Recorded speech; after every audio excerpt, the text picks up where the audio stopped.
ಸವಾರರಿಗೆ ಶಾಕ್ ಕೊಟ್ಟಂತ ಕೇಂದ್ರ ಸರ್ಕಾರ ಪೆಟ್ರೋಲ್ ಡೀಸೆಲ್ ದರದಲ್ಲಿ ದಿಢೀರಂತ ಏರಿಕೆ ಕಂಡುಬಂದಿದೆ. ಬೆಲೆ ಏರಿಕೆಗೆ ಸಿಡಿದೆದ್ದಂತ ಬೆಳಗಾವಿಯ ವಾಹನ ಸವಾರರು ಕೂಲಿ ಮಾಡೋರಿಗೆ ₹3 ಕೂಡ ಜಾಸ್ತಿನೇ. ಬೈಕ್ ಬಿಟ್ಟು ಸೈಕಲ್ನಲ್ಲಿ ಓಡಾಡುವಂತ ಸ್ಥಿತಿ ಈಗ ಬಂದೊದಗಿದೆ. ಸರ್ಕಾರಗಳು ಜನರ ಹಿತವನ್ನ ಕಾಪಾಡಬೇಕು. ಏಕಾಏಕಿ ದರ ಏರಿಸಿದ್ರೆ ಬಡವರು ಬದುಕೋದು ಹೆಂಗೆ ಅಂತ ಮುಂದಿನ ಚುನಾವಣೆಯಲ್ಲಿ ಪಾಠ ಕಲಿಸುವಂತ ಎಚ್ಚರಿಕೆ ಕೊಟ್ಟಿದ್ದಾರೆ ಜನ.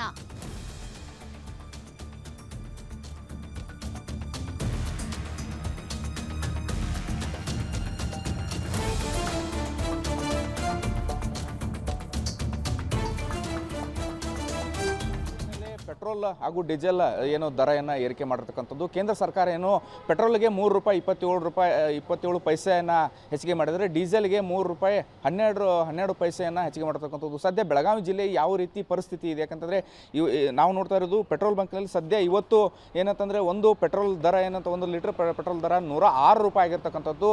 ಅದೇ ರೀತಿ ಡೀಸೆಲ್ ದರ ಕೂಡ $93.97 ಆಗಿರ್ತಕ್ಕಂಥದ್ದು. ಹೀಗಾಗಿ ಸದ್ಯ ಏನಂತಂದರೆ ಕೇಂದ್ರ ಸರ್ಕಾರ ಮಧ್ಯರಾತ್ರಿಯಿಂದಲೇ ಈ ದರವನ್ನು ಹೆಚ್ಚಿಗೆ ಮಾಡಿರ್ತಕ್ಕಂಥದ್ದು. ಹೀಗಾಗಿ ಸಾಕಷ್ಟು ಸಾರ್ವಜನಿಕರು ಕೂಡ ಆಕ್ರೋಶವನ್ನು ಹೊರಗಾಗ್ತಾ ಇದ್ದಾರೆ. ಕೆಲವೊಬ್ಬರು ಏನಂತಂದರೆ ಕೆಲವು ದರಗಳನ್ನು ಏನು ಸ್ವಾಗತವನ್ನು ಮಾಡ್ತಕ್ಕಂಥದ್ದು. ನಮ್ಮ ಜೊತೆ ಈಗ ವಾಹನ ಸವಾರರಿದ್ದಾರೆ, ಬೈಕ್ ಸವಾರರಿದ್ದಾರೆ, ಅವ್ರನ್ನೂ ಕೂಡ ಮಾತಾಡ್ಸೋಣ. ಸರ್, ಇವತ್ತು ಮಧ್ಯರಾತ್ರಿಯಿಂದಲೇ ₹3 ಪೈಸೆ ಪೆಟ್ರೋಲ್ ದರ ಹೆಚ್ಚಿಗೆ ಮಾಡಿರ್ತಕ್ಕಂಥದ್ದು. ತಾವು ಡೈಲಿ ಬೈಕಲ್ಲಿ ಅಡ್ಡಾಡ್ತೀರಿ, ಏನು ಹೇಳ್ತೀರಾ ಅಂತ?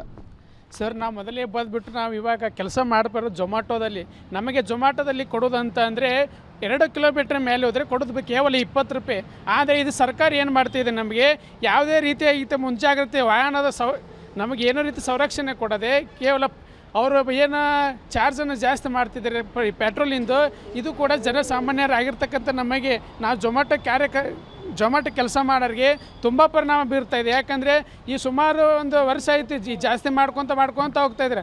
ಆದರೆ ನಾವು ಝೊಮ್ಯಾಟೊ ರೈಡರ್ ಆಯ್ಕಟ ಸರ್ಕಾರದಿಂದ ನಮಗೆ ಯಾವುದೇ ರೀತಿಯ ಉತ್ಸಾಹ ಸಿಗ್ತಾ ಇಲ್ಲ. ಯಾಕೆಂದರೆ ನಾವು ಕೆಲಸ ಮಾಡುವುದು ಭಾಳ ಒಂದು ತೊಂದರೆ ಇದೆ. ಇದು ಜೀವನ ಅನಿವಾರ್ಯತೆಗಾಗಿ ನಾವು ಇದನ್ನು ಮಾಡ್ತಾ ಇರೋದು. ನಾವು ಮುಖ್ಯವಾಗಿ ಹೇಳ್ಬೇಕಪ್ಪ ಅಂದರೆ ನಾವು ಸ್ಟೂಡೆಂಟ್ ನಾವು ರಜೆ ದಿನಗಳಲ್ಲಿ ನಾವು ಕೆಲಸ ಮಾಡೋಕೆ ಬಂದಿರ್ತೀವಿ. ಅದೇ ರೀತಿಯಾಗಿ ಇವ್ರು ಪೆಟ್ರೋಲ್ ಡೀಸೆಲ್ ಮಾಡಿದ್ವಿ ಎಲ್ಲ ಜಾಸ್ತಿ ಮಾಡ್ತಾಯಿದ್ರೆ ನಮ್ಮ ವಿದ್ಯಾರ್ಥಿಗಳಾಗಿ ನಾವು ಪಾರ್ಟ್ ಟೈಮ್ ಕೆಲಸ ಮಾಡೋದು ಕೂಡ ನಮಗೆ ಒಂದು ತೊಂದರೆ ಆಗಿದೆ. ಅದಕ್ಕಾಗಿ ನಾವು ಈ ಸರ್ಕಾರವನ್ನು ದ್ವೇಷಿಸ್ತೀವಿ. ಮುಂದೆ ಬರುವಂಥ ಈ ಸರ್ಕಾರಕ್ಕೆ ನಾವು ಈಗ ಮೋದಿಯವರು ಮೊನ್ನೆ ಪೆಟ್ರೋಲ್ ಮತ್ತು ಡೀಸೆಲ್ನ ಮಿತವಾಗಿ ಬಳಸಿ ಅನ್ನೋ ಮಾತನ್ನು ಹೇಳಿದರು. ಹೀಗಾಗಿ ಆ ಕರೆಯನ್ನು ಕೊಟ್ಟಿದ್ದರು. ಆ ಕರೆ ಕೊಟ್ಟು 2 ದಿನದಲ್ಲಿ ಇವತ್ತು ಹೆಚ್ಚಿಗೆ ಆಗಿರ್ತಕ್ಕಂಥದ್ದು. ಯಾಕೆ ಮೋದಿಯವರು ಕರೆ ಕೊಟ್ಟ ತಕ್ಷಣ ಈ ರೀತಿ ಅಂದರೆ ಈ ರೀತಿ ಧೋರಣೆ ಯಾಕೆ ಸಾರ್ವಜನಿಕರಿಗೆ ತೋರಿಸ್ತಾ ಇದ್ದಾರೆ ಅಂತ? ಈ ಸರ್ಕಾರ ಏನಿದೆ ಅಲ್ಲ, ಇದು ಕೇವಲ ತಮ್ಮ ಸಂರಕ್ಷಣೆಗಾಗಿ ಮಾಡುವಂಥದ್ದು. ಯಾಕಂದರೆ ತಮಗೆ ಹಣದ ಕೊರತೆ ಇದ್ದಾಗ ಆಗಿರ್ಬೋದು, ತಮ್ಮ ಯಾವುದೇ ರೀತಿಯ ಮುಂದೆ ಪ್ಲ್ಯಾನಿಂಗನ್ನು ಮಾಡಿ ಜನಸಾಮಾನ್ಯರಿಗೆ ಹೊರೆಯಾಗದ ರೀತಿಯಲ್ಲಿ ಸರ್ಕಾರ ನೋಡ್ಕೊಳ್ಳಬೇಕಾಗುತ್ತದೆ. ಆದರೆ ಈ ಸರ್ಕಾರ ಏನು ಮಾಡ್ತಾ ಇದೆ, ತಮ್ಮ ಬೇಕಾಬಿಟ್ಟಿಯಾಗಿ 4 ದಿನ ಇದು ಏನಾದರೂ 1 ತಿಂಗಳ ಮುಂಚೆಗೆ ಹಿಂಗೆ ಆಗ್ಬೋದು, 2 ತಿಂಗಳ ಮುಂಚೆಗೆ ಹಿಂಗೆ ಆಗ್ಬೋದು ಹೇಳ್ಬೋದು. ಆದರೆ ಮೋದಿಯವರು ಹೇಳಿದ ಕೇವಲ 2 ದಿನದಲ್ಲಿ ಈ ರೀತಿಯಾಗಿ ಬಂಗಾರನೂ ಹೆಚ್ಚಾಯಿತು, ಇದು ಪೆಟ್ರೋಲ್ನೂ ಹೆಚ್ಚಾಯಿತು. ಈ ರೀತಿ ಆದರೆ ಈ ಜನಸಾಮಾನ್ಯರು ಇಂಥ ಸರ್ಕಾರಕ್ಕೆ ಛೀಮಾರಿ ಹಾಕಬೇಕು. ಅಷ್ಟೇ ಅಲ್ಲದೆ ಮುಂದೆ ಬರುವಂಥ ದಿನಗಳಲ್ಲಿ ಇಂಥ ಸರ್ಕಾರವನ್ನು ನಾವು ಏನು ಮಾಡಬೇಕು, ಕಿತ್ತೆಸಿಬೇಕು. ಜನಸಾಮಾನ್ಯರ ಪರವಾಗಿ ಯಾವ ಸರ್ಕಾರ ಇರುತ್ತೆ ನೋಡ, ಆ ಸರ್ಕಾರಕ್ಕಾಗಿ ನಾವು ಜೈ ಅಂತೀವಿ. ನಾನೊಬ್ಬ ವಿದ್ಯಾರ್ಥಿಯಾಗಿ ಹೇಳ್ತೀನಿ, ಇಂಥ ಒಂದು ಜನಸಾಮಾನ್ಯರಿಗೆ ತೊಂದರೆ ಆಗುವಂಥದ್ದು ಪೆಟ್ರೋಲು ಡೀಸೆಲ್ ತರಕಾರಿ ಪ್ರತಿಯೊಂದು ಏರಿಸ್ತಾ ಇದೆ.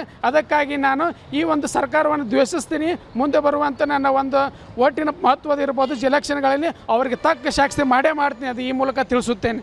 ಇದು ಅಂತಂದರೆ ಬೈಕ್ ಸವಾರರ ಮಾತು ಅಂತಂದರೆ ಸರ್ಕಾರಕ್ಕೆ ನಾವು ಚೀಮಾರಿ ಆಗ್ತೇವೆ. ಯಾಕಂದರೆ ನಾವು ಸಾಮಾನ್ಯವಾಗಿ ಝೊಮ್ಯಾಟೊ ಕೆಲಸ ಮಾಡಿಕೊಂಡು ಇರ್ತಕ್ಕಂಥದ್ದು. ಡೈಲಿ ನಮಗೆ ಇರುವಂಥ ಪೆಟ್ರೋಲ್ ಅಲೈನ್ಸ್ ಕೊಡೋದೇ ಕಡಿಮೆ. ಅಂಥದ್ರಲ್ಲಿ ಇವತ್ತು ರೇಟ್ ಹೆಚ್ಚಿಗೆ ಮಾಡ್ಕೊಂಡು ಹೋದರೆ ನಾವು ಜೀವನ ನಡೆಸೋದು ಹೇಗೆ? ಯಾಕಂದರೆ ನಾವು ವಿದ್ಯಾರ್ಥಿಗಳಾಗಿ ಇದ್ಕೊಂಡು ಆಮೇಲೆ ಪಾರ್ಟ್ ಟೈಮ್ ಜಾಬ್ ಮಾಡ್ತಾಯಿದ್ವಿ. ಹೀಗಾಗಿ ನಮಗೆ ಇಷ್ಟು ತೊಂದರೆ ಆದರೆ ನಾವು ಸರ್ಕಾರಕ್ಕೆ